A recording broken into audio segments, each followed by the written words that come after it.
Om Shruti Smriti Purananam Alayam Karunalayam Namami Bhagavad Padam Shankaram Loka Shankaram Shankaram Shankaracharyam Keshavam Badaraganam Sutra Bhashya Kritau Vande Bhagavantau Punah Punaha Ishvaro Gururatmeti मूर्तिभेदविभागिने व्योमवद्व्याप्तदेहाय दक्षिणामूर्तये नमः। ॐ सहनाववतु सहनौ भुनक्तु सह वीर्यं करवावहै तेजस्विनावधीतमस्तु मा विद्विषावहै। ॐ शान्ति शान्ति शान्तिः।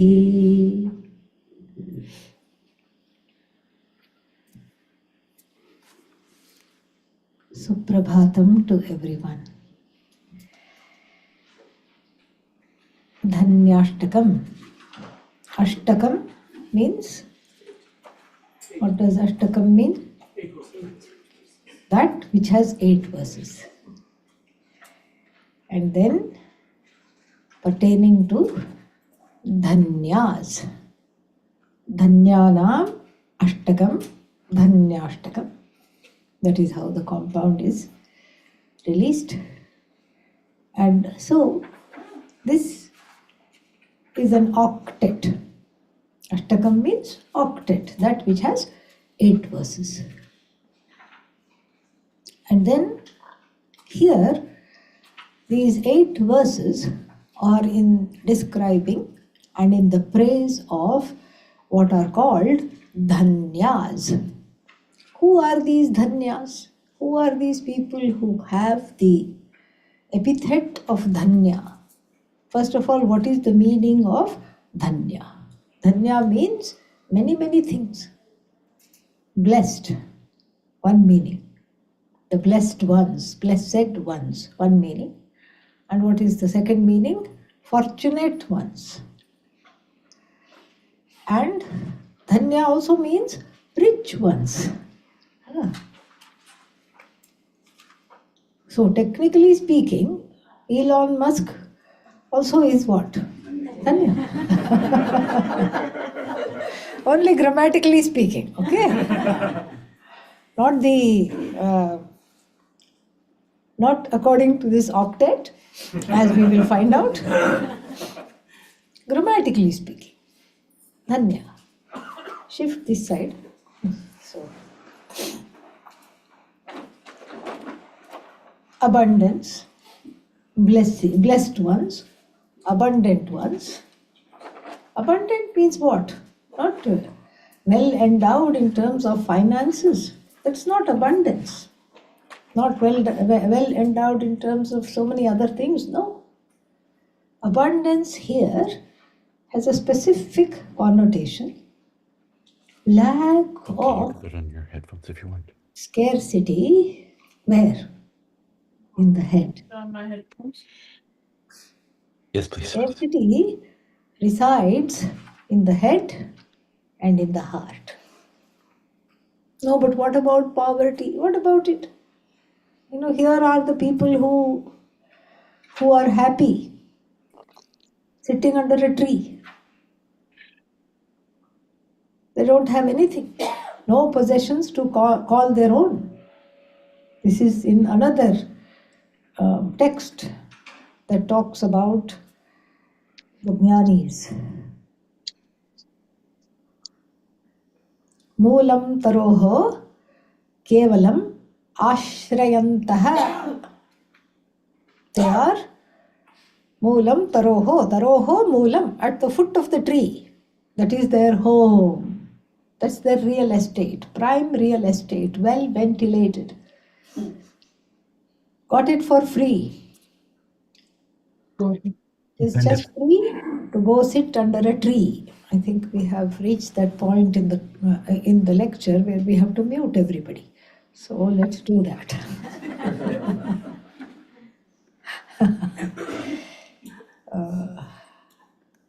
Yeah, please don't, please don't put the voice on. All right. Yeah. Let's not have the voice. You can just have your wonderful faces. That is nice to see. Okay. So this is the thing. The thing is that the people sitting where? Under the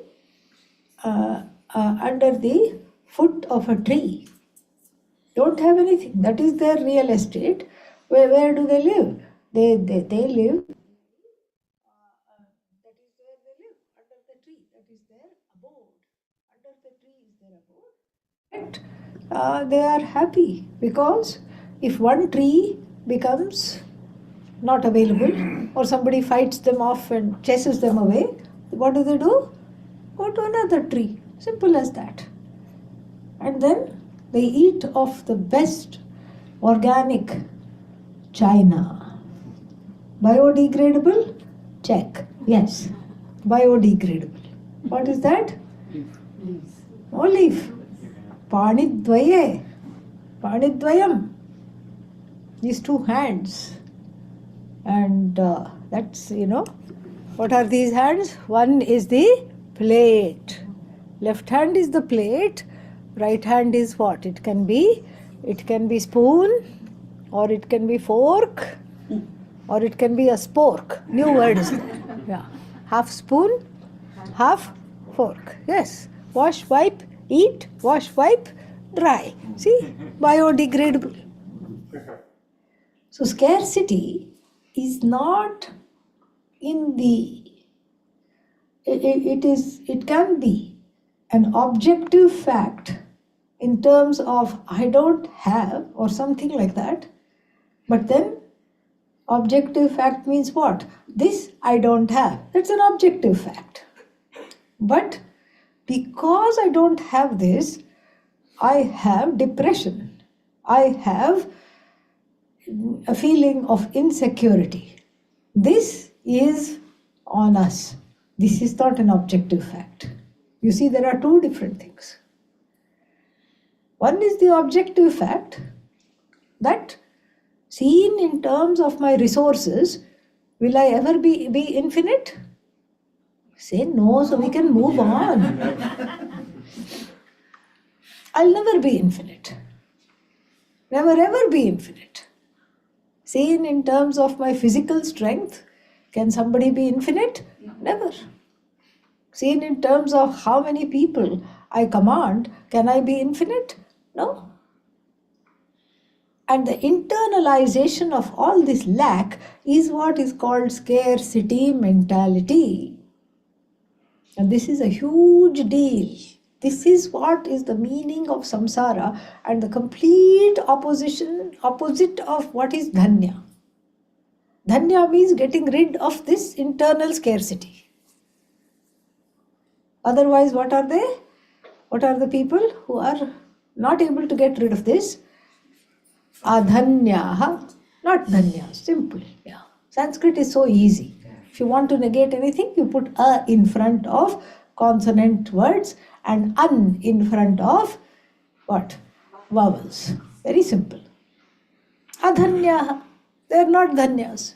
Because the scarcity mentality, we have in the Shastra, this is the main thing to get rid of, is this scarcity mentality. The scarcity mentality is samsara. What is samsara? Some sorrow or the other. Based on this insecurity, based on this lack, based on not having, based on wanting. Wanting what other person has, not having what other person is also wanting, all these things. This is the definition of samsara. There is no other samsara. And the Shastra, whether we study Vedanta or not, the Hindu tradition itself is in its rituals, in its the first portion of the Veda that talks about the how to lead a good life, how to prepare for this knowledge in terms of rituals, in terms of upasana, in terms of everything, makes sure that one becomes from what Pujya Swamiji used to call a consumer and grows into what? A contributor. This was, Pujya Swamiji's the whole idea behind starting Aim for Seva. The Shastra herself shakes the person upside down when all the contents of the pockets fall out. Yes. Shakes the person out so that forcibly, despite themselves, in spite of themselves, they learn to give. And in giving, there is growth. In giving, there is growth because I learn to be without what I have just given. This is a very big deal. I thought I couldn't live without this. I thought I could not have this and still be myself, but I have pushed myself to a limit that I was thought I was incapable of, and I have given, and as a result what? There is no sorrow in the heart. There is joy. Oh, I can do this. I can manage. It's okay. And then, so the whole thrust of the first portion of the Veda, which talks about inner growth, is to grow from being a receiver to being what? A giver. From being a consumer to a contributor. When one is small, one has to keep relying on so many people. You cannot not rely on people. When you are a baby, you're not a baby elephant who gets up and starts to walk along with a herd in 2 minutes. That's all it has. The mother also doesn't take maternity leave. Yeah. 3 months off of work, no hunting, no gathering, nothing. I'm just no looking for bamboo and grass and everything. I'm just going to be with my child. No such thing. Much less the monkey mother. Monkey mother just jumps from tree to tree. And the babies are independent. The baby monkey has to grip on to the mother for its dear life because that's where the food is, that's where the milk is, that's where sustenance is. Giving birth to an expression, what is that? Monkey grip. That is the monkey grip. The baby monkey gripping its mom for life. That is the monkey grip. But the human child, useless. I tell you, the most useless baby in the whole universe is the human child. Like this. For how long? Years and years and years. Keeps on consuming, keeps on wanting, keeps on getting, keeps on doing this. And so, as an adult, the tables have to turn. Lest one get in a complacent place of being the forever receiver, forever consumer. Forever consumer, who likes? Nobody likes. After a while, they see the person coming, and what do? You duck behind all these nice poinsettia trees. Yeah, you duck behind. People avoid such a person. And even before entering Vedanta, the first portion of the Veda makes sure that you are ready to enter Vedanta by relatively opening the heart, opening the mind, and overcoming, at least for the time being, relatively speaking, overcoming the scarcity mentality. And the tradition, holds you when you do that. It's not the tradition just says, like, give everything and then goes away. No, it holds you. It holds you in and through.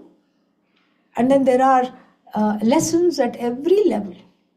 If you can't understand the first portion of the Veda, you don't even know how to spell the word Veda, doesn't matter. We have Bhagavan. We have stories about scarcity mentality. We have Lakshmi. Who is Lakshmi? Abundance incarnate. But alas, she has an elder sister. What's her name? Alakshmi. We already saw the word A. What does A do? Negate. Not Lakshmi. The word Lakshmi he means luster, radiance, abundance, completion, completeness. That's why everyone is attracted to Lakshmi. No matter which part of the world you are from, as soon as you know who is Lakshmi, nobody can leave Lakshmi. I told this story once before also. I had to do a temple tour in one Washington DC temple in Maryland. 65 people were there from some seminary. They had never been to a temple before. And the person who did the tours was not there. So I volunteered. I said, I'll do it. Took people around, and there were various shrines. This is like a gallery of devatas in this Maryland temple. Huge, very big temple. Shiva Vishnu temple. So went from one altar, one shrine to another, and then I said, this is Lakshmi. We came to Lakshmi. And then I explained what she is, and then I went to see Narayana, Vishnu, next shrine. And then I started to explain what Vishnu is. And very soon I started to feel like I was talking to myself. And then indeed I was talking to myself, because all of 65 of them were around Lakshmi shrine. They could not leave her. Could not leave her. This is what it is. Why? Why this attraction? Because that is one's nature. One's innate nature is to be Lakshmi, is to be Dhanya, is to not have these barricades, these barbed wire fences around the heart, around the head, around one's possessions, whatever it is. Nature is to let go. And the Veda makes sure by these kinds of stories. Alakshmihi me nashyatam tvam lakshmim aham vrine. I choose you, Lakshmi. May this Alakshmi be destroyed for me. Really, there is no elder sister and all. Where is the elder sister? Here and here. Yeah. The abode of the elder sister is, these are the stories. Because if you tell the person who may be interested in growing a little bit and all, you tell the person, oh, you have a Lakshmi in your head, bye, they will say. That's all they will say. Because nobody wants to be targeted. Nobody wants to be told something is wrong with you. Because already one feels what? Many things are wrong with me. And if somebody else also points out, then what? You have to run to Vedanta. Yes, that's why marriage is a sure means of getting moksha. Because when you're married for a while, what happens? The spouse says, let me point out very gently all the things that are wrong with you.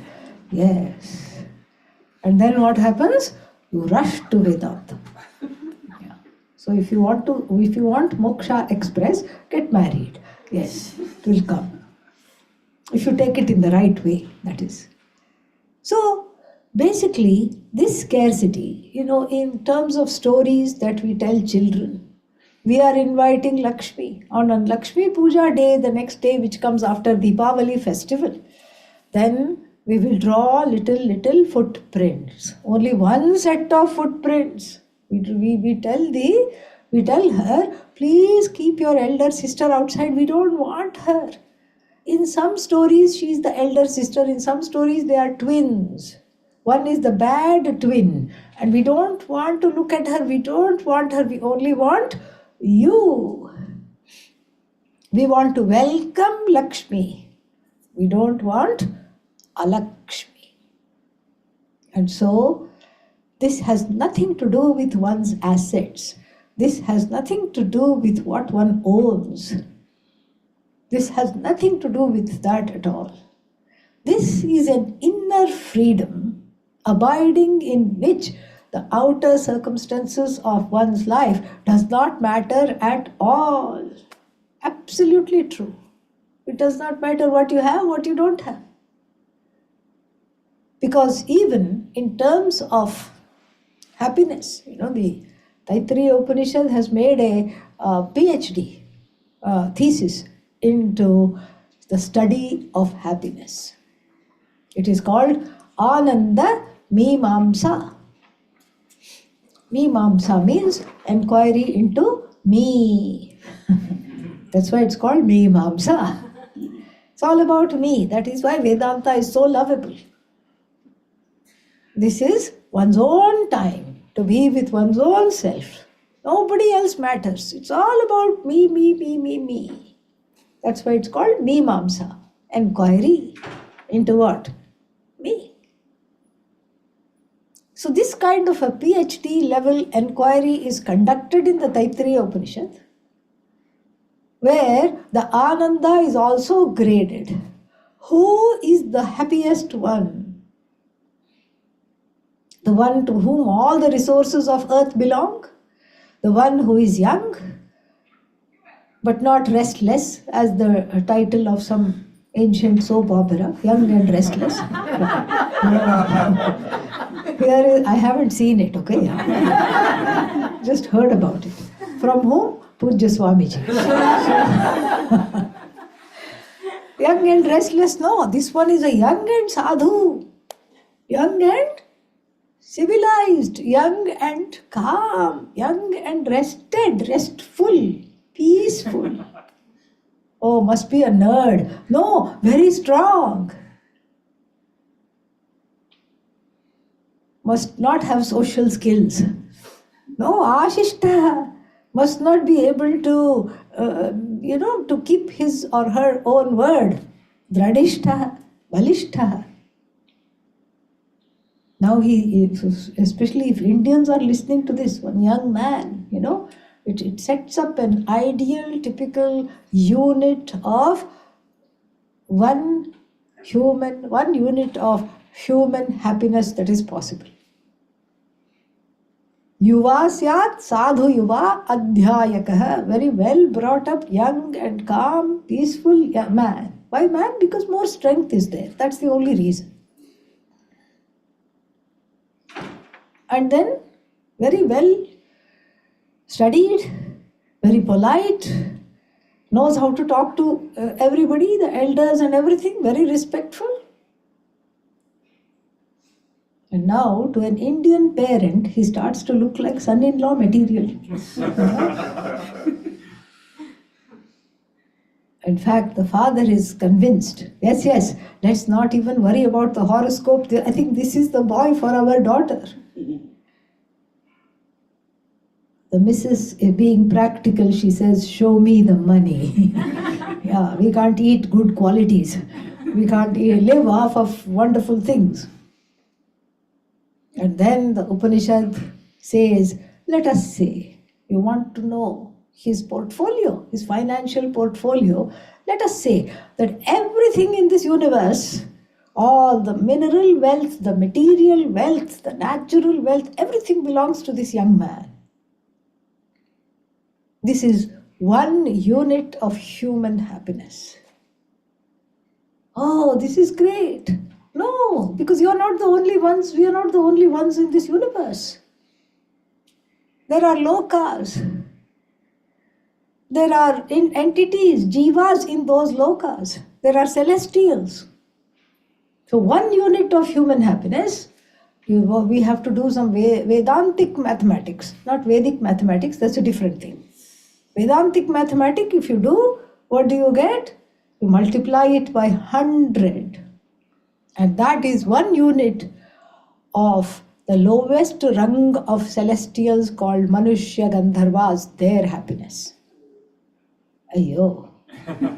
Now I have more, I have another ceiling. And then, oh, is that all? Is that what I have to become a Manushya Gandharva? Like some kind of a musical celestial, half musical celestial. Is that enough? No, no, no. That is just one unit of Manushya Gandharva's happiness. You multiply that by 100, what do you get? 1 unit of Deva Gandharva's happiness. Better musicians. These are all musical celestials. Yeah. Better musicians.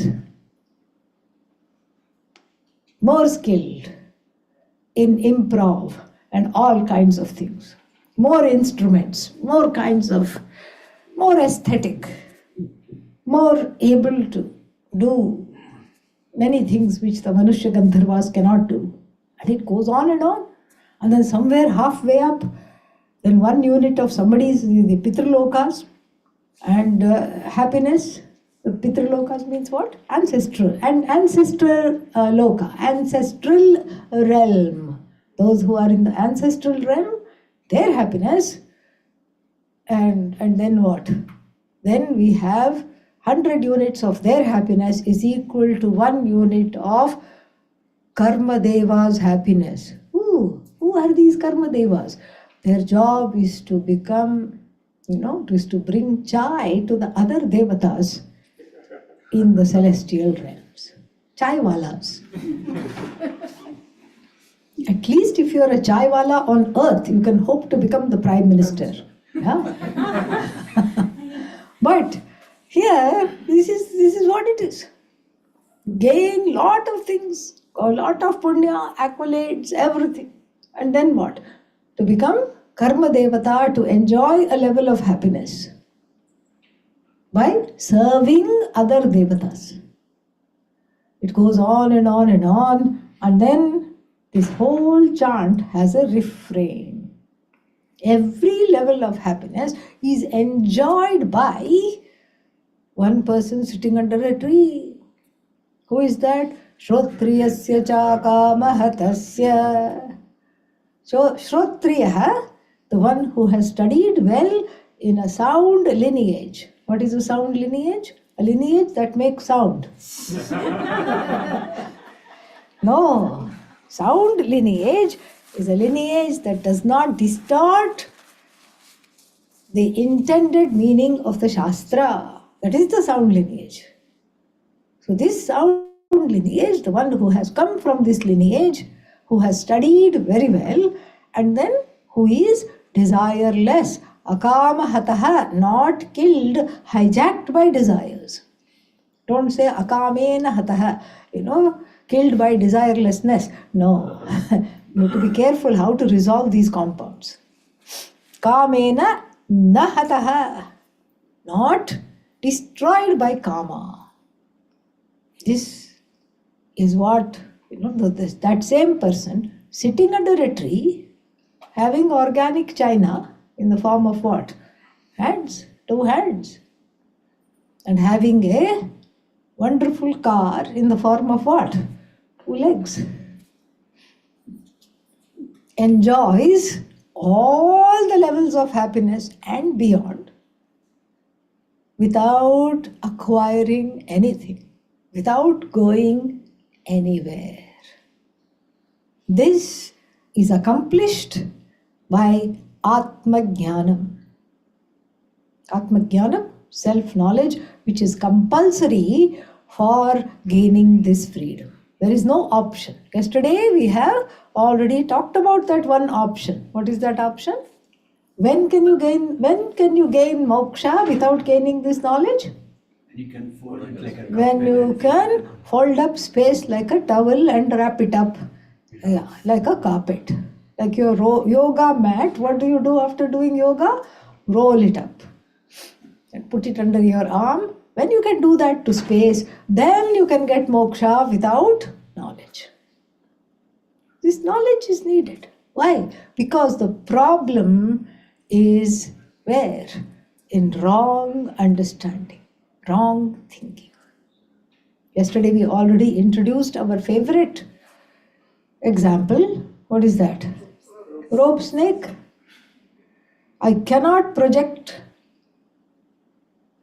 a wrong thing on an unknown rope, a snake cannot be projected, just as similarly on an unknown eye, there can be no mistake. I can not have a mistaken sense of understanding if the eye were unknown. If the eye were not self-revealing, not self-effulgent, what is this self-revealing, self-effulgent? That which answers to the question, are you here? Yes. Finally. Yeah. Even after so many years, they make me wait. So many years of asking this question, okay? Yeah. Are you here? Yes. You didn't have to turn to your neighbor or your spouse and say, am I here? Please tell me. Yeah. Can I tell? I'm here. What do you think? Do you see me here? Am I here? You don't have to ask. It's a spontaneous declaration. It's a declaration of your existence, which is the only source of existence for everything else. The chair that you sit on exists because you exist. The chair is not self-revealing. It doesn't come and say, hello, I hear you're going to sit on me for this retreat. I think we should get to know one another. Please don't eat too much during the breaks, because you'll put on weight. And I'm already a little weak in one leg. Does the chair do that? No. Does the pen say, I'm going to be soon out of ink, don't take so many notes? No. The whole world is divided into what? Sentient and insentient. And you look around. Whatever you look at is what? Insentient. Insentient, insentient, insentient, insentient. Whatever you look at, whatever you can objectify, whatever you are in touch with, whatever you can name, whatever you can objectify by the 5 pratyaksha pramanani. 5 pramanas. Sight, hearing, what else? Smell, touch, taste. Everything is what? Sentient or insentient? Insentient. No, but there are other sentient things. This is sentient, this is a plant, this is alive. But when I touch it, what am I touching? Insentient. I'm not touching the sentience. If I can name it, if I can touch it, then it is what? Insentient. No, but there are people in the room. Yes? If I put a hand on your shoulder, what am I touching? Shoulder. Insentient. Body. Insentient. No, I have the power of reading the mind, somebody said. A stupid power, really. Most stupid power. Waste of time. Because you know your own thoughts, right? Yeah. How boring they are, you know your own thoughts. In fact, you run away to get away from your own thoughts. And then what? Then you want to know other people's thoughts? What for? But let's say somebody is what? Psychic. Sidekick really, but anyhow. Somebody is psychic. They say, I know exactly what you are thinking. I'm zooming in, I know. Without you telling me, I know what you are thinking. What are they objectifying? My mind? Yes. Mind is sentient or insentient? Very good. Yeah, that's a tough one because it shines in borrowed sentience. Mind is what? Insentient. Everything is what? Insentient, insentient, insentient. The one that makes this declaration, sentient. The only thing is sentient is you. That's why Vedanta is all about me, me, me, me, me, me, me, me, me. Only thing that is sentient is you in this whole entire Jagat, the universe comprising infinite names, infinite forms, infinite words, infinite meanings. You are the only source of sentience. And you are the only source of existence, because that existence, when you say I exist, can you remove the sentience from the existence? No. Because when you say I exist, what does that mean? It means you are saying I am. Correct? I exist is equal to I am. Then, what are you? I am. Then we have to say, what is the proof that you exist? Then you have to say, I know I am. I know sentience. I am existence. This I know does not ever become I don't know. Therefore this sentience is limitless. Limitless sentience, because a sentience that never becomes I don't know. What do you mean? I don't know many things. I don't know Greek. I don't know Mandarin language. I don't know Greek language.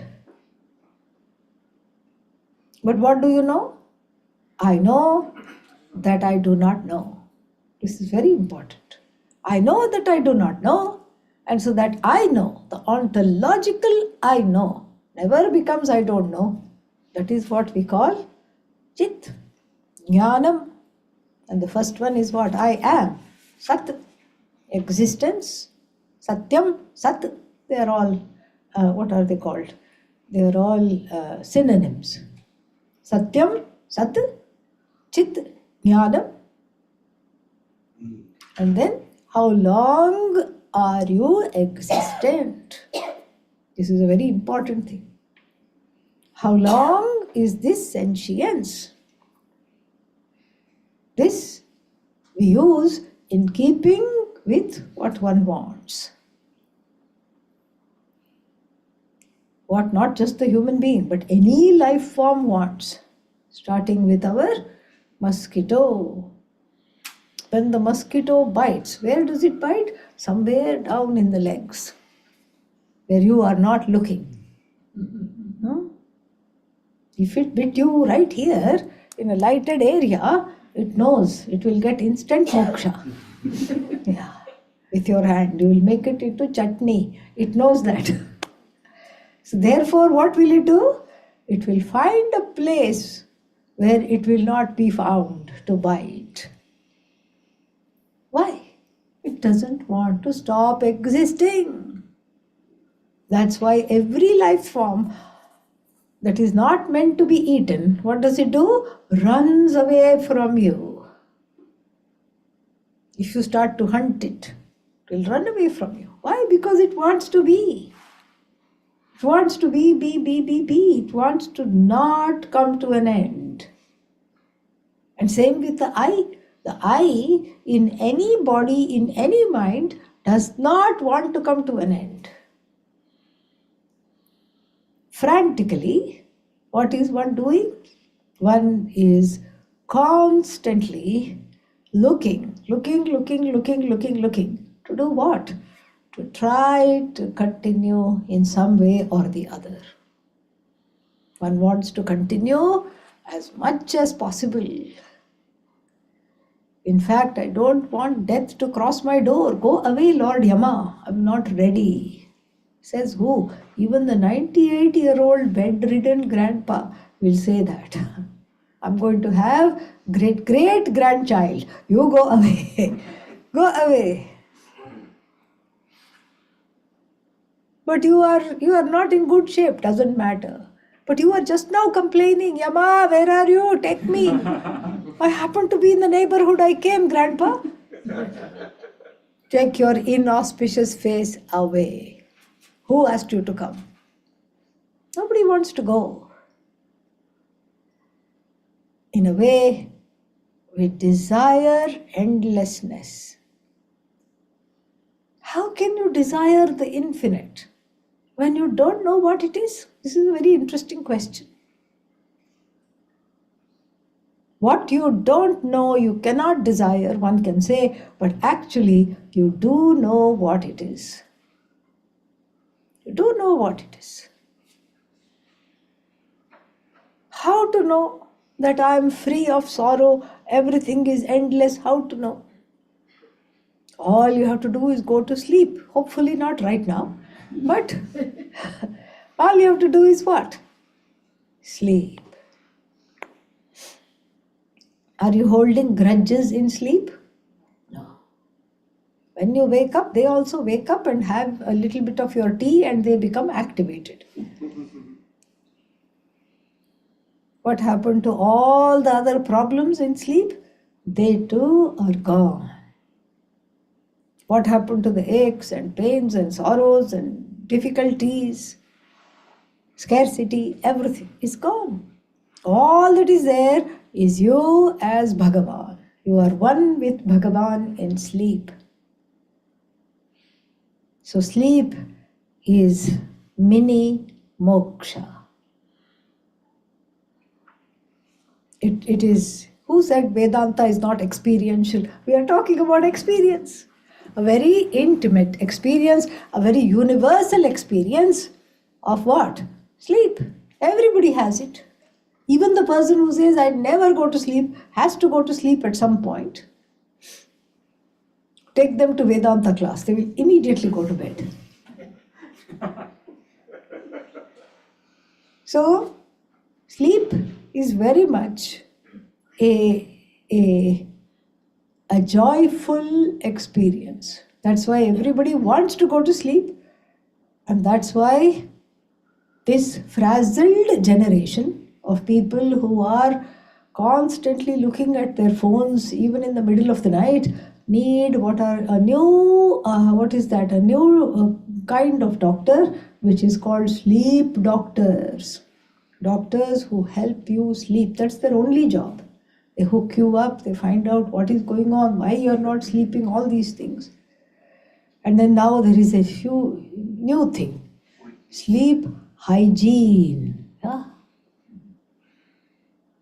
So bedtime hygiene is brushing your teeth, flossing your teeth, etc. Sleep hygiene is not looking at any screen.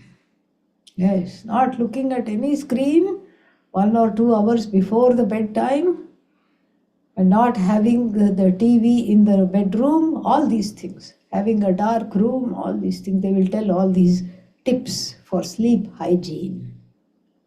Why this obsession with sleep? The obsession with sleep is because that rest is very, very precious. It's a deep rest where you unplug from everything and all that is there is only you. Sleep is the oneness that one craves. Sleep is an antidote to samsara, an instant recharge and antidote from samsara, whose understanding leads us to explore Vedanta Shastra a little more, because I am in touch with that infinity. I know what it is like to not have any problems. The only problem is I'm not there. The mind also has reverted to a causal state. So therefore what? I would like to know that I am free of these problems when? Even in the waking state. The waking state also sometimes I am blessed. Somebody said in between two desires, when one desire has been fulfilled and the other desire is what? Yet to arise, there is a place of peace and moksha, a mini moment of moksha. Not really. You don't even need to fulfill your desires to be happy. You don't need to fulfill your desires at all to be happy. So many times.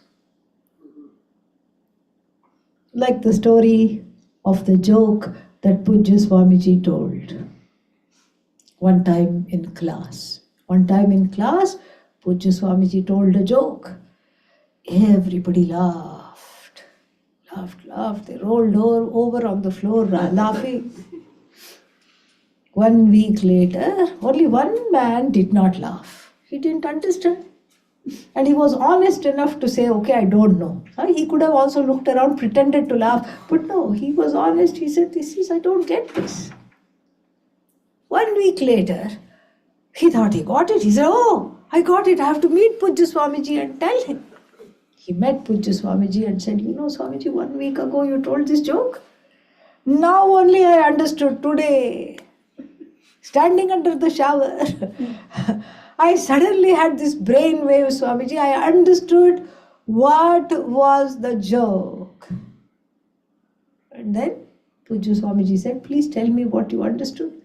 And he told his understanding of the joke, and then Pujya Swamiji laughed. And I tell you, one joke, how many laughters? When the original joke was told, 1 laughter. And then when he thought he had understood, 2nd laughter. And then when Pujya Swamiji's laughter, 3rd laughter. And now our laughter at hearing this whole story, 4 laughters for something we don't even know what the joke is. This shows how easy it is to be with oneself, how easy it is to be happy, how easy it is. But nobody wants to be complaining. Nobody wants to be sad. Nobody wants to be, all the time upset in the grips of, scarcity mentality. Everybody wants to be what? Dhanya. Abundance, in abundance. There is no shortage of laughter. There is no shortage of smiling. There is no shortage of resources.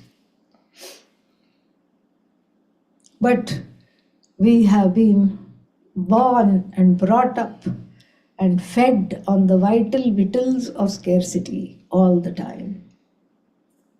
So therefore the I is free. If the I is the only source of sentience, the only source of existence, and it is free of sorrow, that is the Ananda, Ananta. And the I is known or not known? Known. Because you say I am. Who did this? I did this. Who ate this? I ate this. The I is known. But the I is not fully known. Therefore, it becomes a sitting duck for all kinds of mistakes made upon the self, upon the Jagat, upon other jivas, and upon Ishvara. I see divisions where there is just a oneness of vision. Because I see the snake where a benign rope is. The rope is not totally unseen, neither it is totally known. It is somewhere in between. This in between thing is the problem. The I, if it were totally unknown, I would be like the chair, insentient. If it were totally known, then I would be dhanya, like the jnanis. This in between, I know I am, but please do not ask the next question, who are you? Don't ask that, because when I see that, then all kinds of, if you ask me who are you, I will say how much time you got. That is what I'll say. Because I have a whole list of complaints to tell you.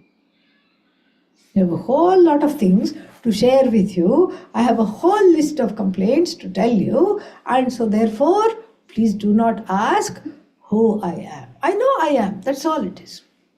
So I know I am, but I don't know who I am is a dangerous mistake. Is a dangerous ignorance, because of which, what happens? I have a complex centered on the self. One complex if I had, that would be easy, right? Yeah. We would not need a whole retreat.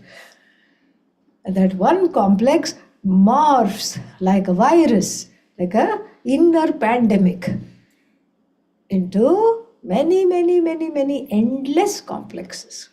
So many complexes, so little time. It's a very complex issue.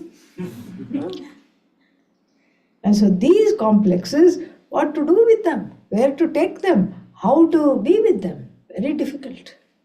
These complexes, if I start going about resolving one after the other, then I'll be here life after life after life. But if I look at the source of these complexes, wrong understanding of the I know I am, but I fear I am finite. I know I exist, but I do not know the nature of this existence. I know I am sentient, but then I crave infinity. I crave to be all because I don't know that this sentience, this knowledge is indeed all. I crave to be happy endlessly because I do not know that I already am. This is what brings us to Vedanta. This is exactly what brings us to Vedanta. Vedanta starts to shine as a possibility, usually the last possibility, okay? After every single option has been exhausted. Why? I don't know. Nobody comes to Vedanta first. Nobody says, I have a problem and I hear that this is the way to go. Let me just choose this knowledge. Very rare. Usually we will keep Vedanta at bay and try every other way. Yes. 4 jobs, 5 marriages, and many children later. Then when all the options of becoming famous, becoming loved, becoming validated, becoming relevant, becoming well known, becoming rich, becoming acceptable, when all the options in the world have been exhausted, then the retired and tired jiva comes to Vedanta finally. Sometimes somebody drags them in. This is what you need, after doing a little mini intervention. Yes. Why? Because we are dealing with an addiction. With an addiction to what? Samsara. Addiction to samsara is addiction to some sorrow or the other. Addiction to samsara is addiction to sorrow. This is what is talked about brilliantly by Lord Krishna in the 6th chapter of the Bhagavad Gita. One of the main definitions of the word yoga given in the Bhagavad Gita is tam vidya dukkha samyoga viyogam yoga samgitam. Please know that to be yoga. What is yoga? As a dissociation. Yoga means association, but here it's all paradoxical. Yoga is dissociation from association with sorrow. 22nd verse of the 6th chapter talks about this very beautifully. Sa nishchayena yoktavyaha yogaha anirvinna chetasa. Through a heart that is not jaded, through a heart that has not come to a hopeless conclusion, why life, what, nothing else has worked, Vedanta will not work, Vedanta, Shmedanta, all this kind of a hopeless, sad heart. No. Through a heart that has hope, that is enthusiastically embracing this knowledge, embracing this lifestyle, keep sorrow at bay. Keeping sorrow at bay becomes a sadhana for Vedanta Shastra, Vedanta learning. It has to become a sadhana. It is amazing, really. So I practice keeping sorrow at bay. It is the Vedic lifestyle. Vedic lifestyle you keep so busy. From sunrise to sleep. You don't have time to be sad. Really, no time to be sad. Udite juhoti. As soon as the sun rises, you have something to do. What is that? Agnihotra. You do Agnihotra. And they tell you, this is all a lie, okay? But they tell you, it's just only 2 ahutis. Only 2 times you have to offer, that's all. Oh, I think I can handle this.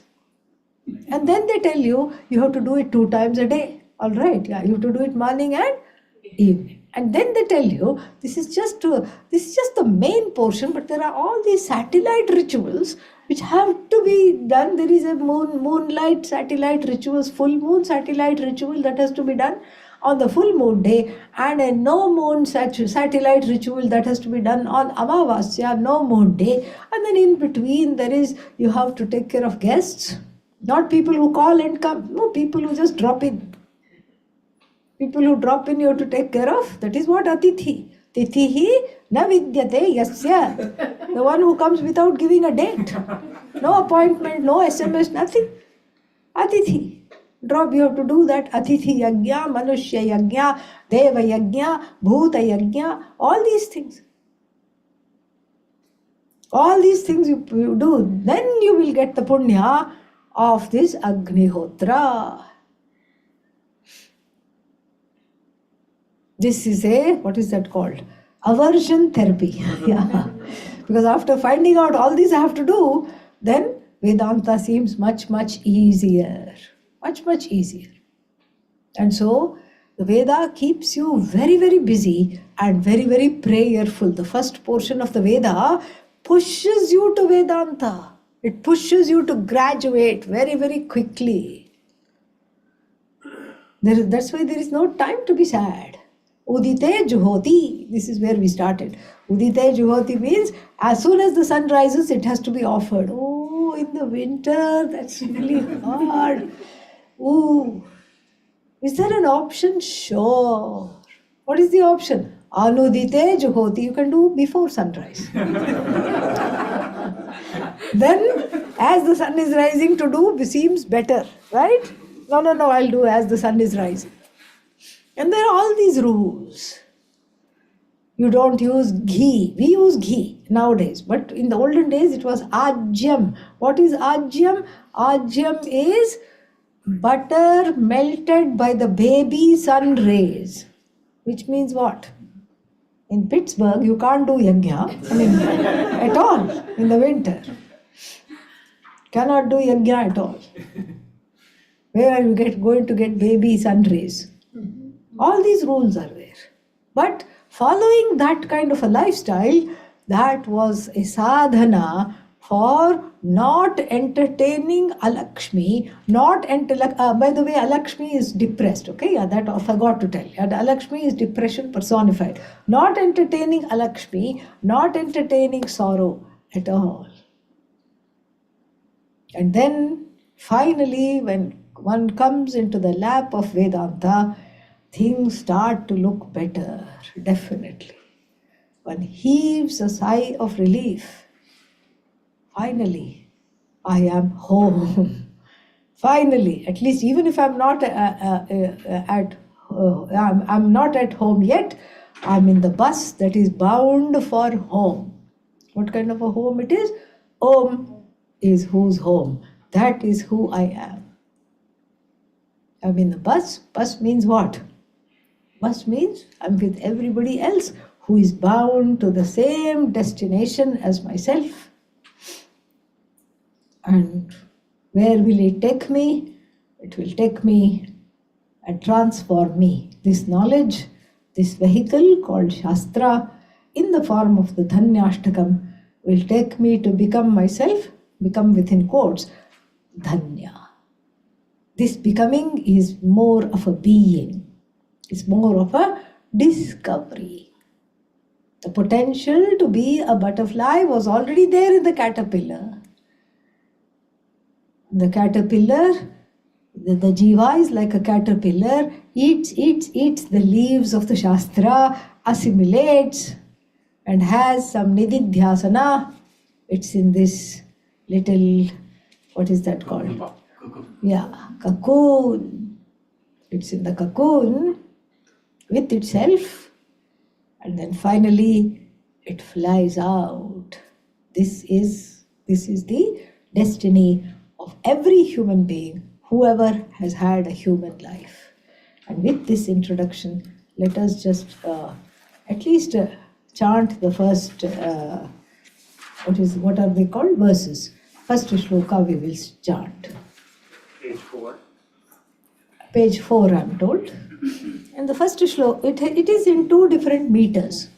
First shloka is in a meter called Praharshini.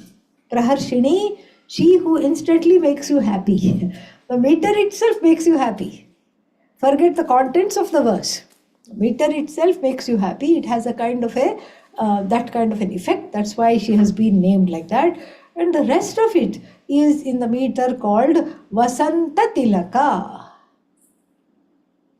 The what is that called? The highlight of spring. Tilaka means what? What is the word tilaka mean? That mark which you put on the forehead is called tilakam. So this tilaka highlights the face. And so Vasanta Tilaka means that which is the highlight of the spring. What is that? Blossoms, riot of colors. And similarly, this, the spring, when it comes after dormant winter, where everything is grey, cold, white, no colors at all. And similarly, after many, many lifetimes of samsara, grey, cold, gloomy, depressed individual suddenly encounters Dhanyashtakam, which is what? Colorful, finally, like the spring bursting forth, all the things coming in blossoms. Then, like that, this Vasanta Tilaka meter is heartening. The Praharshini meter is also very heartening. Very, very heartening. Another thing about the Vasanta Tilaka is that it is a meter that is usually used to say good morning to the Bhagavans in the temple. Yeah, we take our Bhagavans very seriously. We feed them, clothe them, bathe them. Okay? And then we sing to them and everything. And at night we, as though, put them to sleep. It is called Dola Seva. Then in the morning, what do we have to do? As though, wake them up. Correct? We have to wake them up. And then when, so that waking up seva is called Suprabhatam. Kaushalya Supraja Rama Purva Chandra Pravartate Uttishta Narashardula. Like this. Yeah, so like this we have that is same Vasanta Tilaka meter. In other words, who is sleeping here? Huh? Bhagavan is sleeping in you can say. But that's a conscious and a unfair displacement. Does Bhagavan ever sleep? No. My own awareness of me being Bhagavan is sleeping. So this sleeping Bhagavan, according to me, according to the unlettered Jiva, the one who doesn't know Vedanta, what will I come to the conclusion? Bhagavan is sleeping. And so this sleeping Bhagavan, this sleeping ego, the Ahankara, who doesn't know I am Bhagavan, needs a wake-up call. So Dhanyashtakam is the coffee of what? Of the Ajnani. So what coffee does? This is what it is. Dhanyashtakam is a shot in the arm, makes you wake up when all other remedies have failed. So, with the desire, the wish and the prayer that with the same intent with which the author has composed these verses, may they fructify in all our lives. We will chant the first verse. Tadjnanam prashamakaram yadindriyanam Tadjnanam prashamakaram yadindriyanam Tadnyeyam yadupanishatsu nishchitartham Upanishatsu nishchitartham Te dhanya bhuvi paramartha nishchite ha ha Te dhanya bhuvi paramartha nishchite ha ha Sheshastu brahmanilaye परिभ्रमन्तः शेषास्तु भ्रमनिलये परिभ्रमन्तः टुगेदर् तज्ज्ञानं प्रशमकरं यदिन्द्रियाणां तज्ज्ञेयं यदुपनिषत्सु सुनिश्चितार्थम् ते धन्या भुवि परमार्थनिश्चिते हा शेषास्तु भ्रमनिलये परिभ्रमन्तः ॐ पूर्णमदः पूर्णमिदं पूर्णात् पूर्णमुदच्यते पूर्णस्य पूर्णमादाय पूर्णमेवावशिष्यते ॐ शान्तिः शान्तिः शान्तिः हरिः ॐ श्रीगुरुभ्यो नमः हरिः ॐ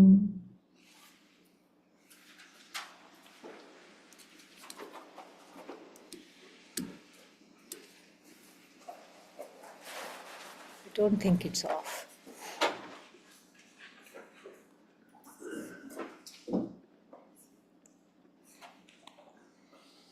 Next at 11 o'clock, correct? Yes, sir. Yeah. Sadhana Panchakam at 11 o'clock. And what else is there? After that, lunch. After that is lunch. And then this class will meet again at 4:30 we will meet. 4:30 we will meet. I will decide whether to start the Bhagavad Gita a little later or take this itself. We will, we will decide. Everything is in one booklet anyway. So, all right. All the best. Take care. Om Namah Shivaya.